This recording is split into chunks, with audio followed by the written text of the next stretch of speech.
Hey now. Okay, so I just took a shower.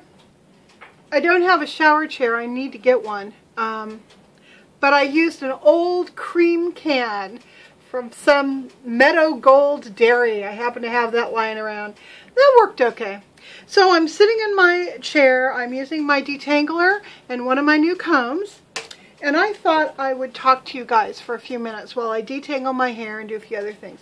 So, I had a comment from one of my subbies today about talking about the dollar store and how men seem to go crazier even than women do in a dollar store. And they will bring back the weirdest stuff. Right, you guys? You know what I'm talking about. So, it made me flash on a memory. And I've probably talked about this before, but I'm going to talk about it again.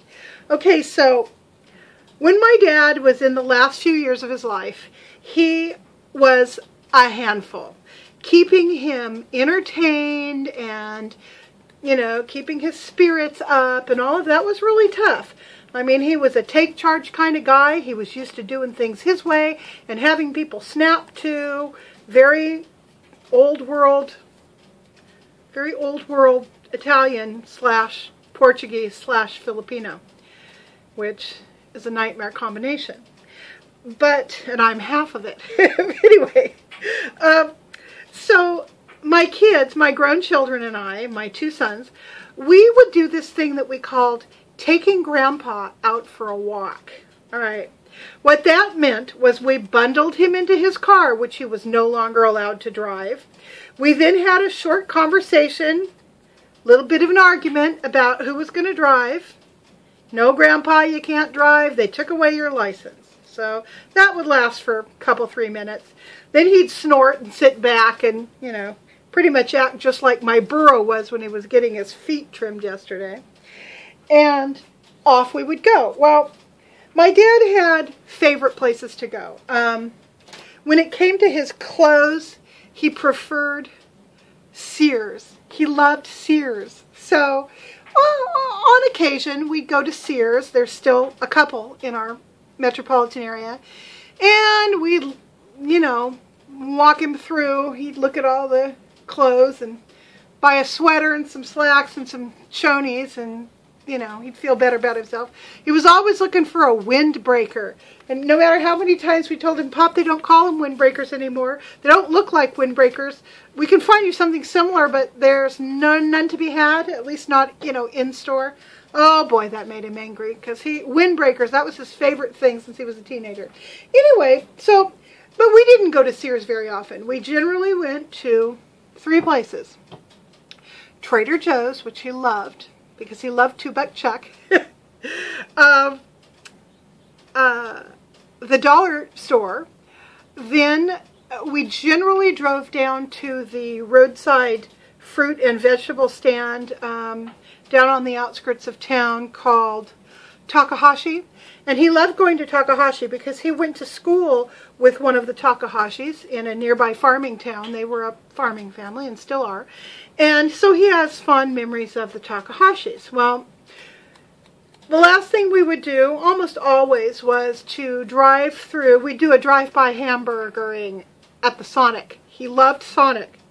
Nasty hamburgers. Oh, I think they're mostly soy and rat meat. Anyway, so, sorry, all you guys who like Sonic. They just don't appeal to me. Anyhow, so the funniest thing was when we were in the dollar store. Generally, it was the Dollar Tree. Because my dad had this way of hunting and gathering the most useless items possible. He would get these, those little sets of tiny little plastic containers with the lids that don't stay on, or the clothespins. We don't even have a clothesline, but he'd buy clothespins that popped open and broke, or, he loved the garment bags, even though the garment bag zippers never worked. Then there were the decor items. Oh, he loved the decor items. He'd buy all these nasty little candles and, nasty. He wouldn't look for the good stuff. He would just buy something nasty. Ugly little pictures. Oh, he loved the lace or kind of fake polyester lace table mats. I mean, when I cleaned out their house, I found a huge stash of that stuff. The other thing he loved were plastic platters, because he was always planning on having a party. See, the man never had a party. I think he was remembering back to when he was younger and had a few parties, but boy, if he ever decided to have a party, we were ready with the hors d'oeuvre trays, I swear. So, you know, just that kind of weird stuff. And what I would do, we'd take home all the bags of the Dollar Tree junk, and he'd look through them, and he'd pull them out, and he'd lay it all out on the table and make my mom look at it. And of course she would ooh and ah, tell him what great stuff he got, and she's thinking, oh crap, where are we going to put all this garbage? So so then he'd wander away, and I'd put everything back in the bags. I'd let the bags sit on the table for about a day. And then I'd take and I'd put them back in the little storage room that they had. And then, I don't know, a week or 2 weeks later, I'd gather them all up. I'd take them and dump them in the Goodwill box. Because, you know, useless shit. What else are you going to do with it? So I was just thinking about that and how true her comment was about men in the dollar store. So, that's all. That's all I want to talk about, I think. It's just men and my dad, who I really, really miss.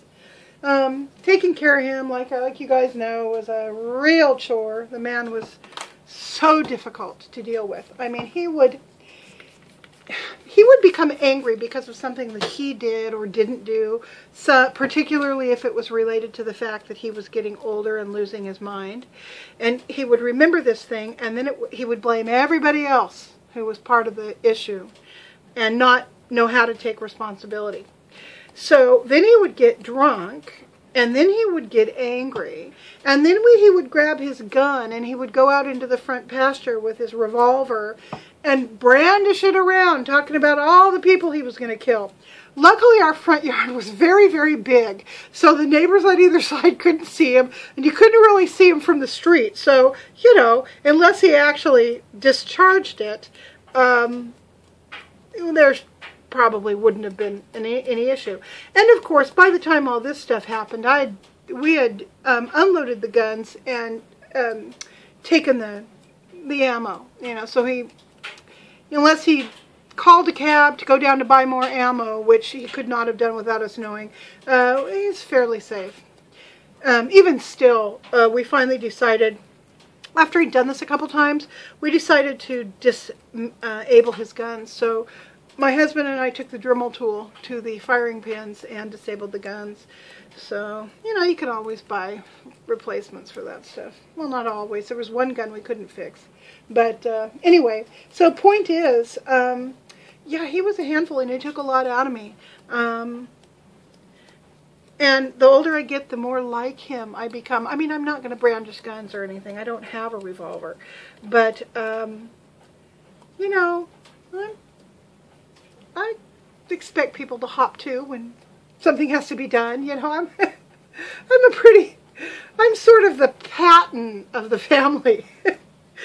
Oh shoot! Although I gotta say that I'm ready to turn over the reins. I've just blah blah complain, right?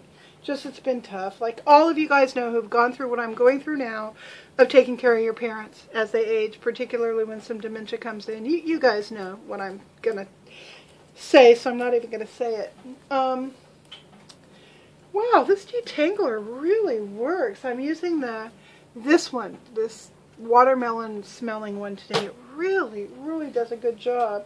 I know it looks like I'm tearing up my hair. I'm really not. I mean, I'm being careful, as careful as I can be to untangle. So yeah, missing my dad. Really missing my dad's mom, who I, in every way except being a crappy homekeeper, I resembled. I resemble her in so many ways. I mean, personality-wise. So yeah, after I'm done detangling my hair, I'm going to eat my vitamins. This is my multivitamin chew. This is my omega-3 fatty acid chew. And this is my CoQ10, I guess it's called. My son bought me these, and he was just, you know, he's so supportive, trying to make sure that I eat right, take my vitamins, don't drink soda, don't eat packaged food, you know, stay away from this and eat a lot of that. God bless his heart. So I'm toeing the line because he's also another Patton. And when two Pattons come together, sometimes it's best for the older Patton to step back a little bit and let the other Patton, you know, wield his baton. So anyhow, that's that. Sitting in front of a fire that I probably don't need because it's supposed to be in the high 60s today. Only into the 40s at night through the rest of this week. I still am enjoying the fire. I'm still seeming to need the extra warmth.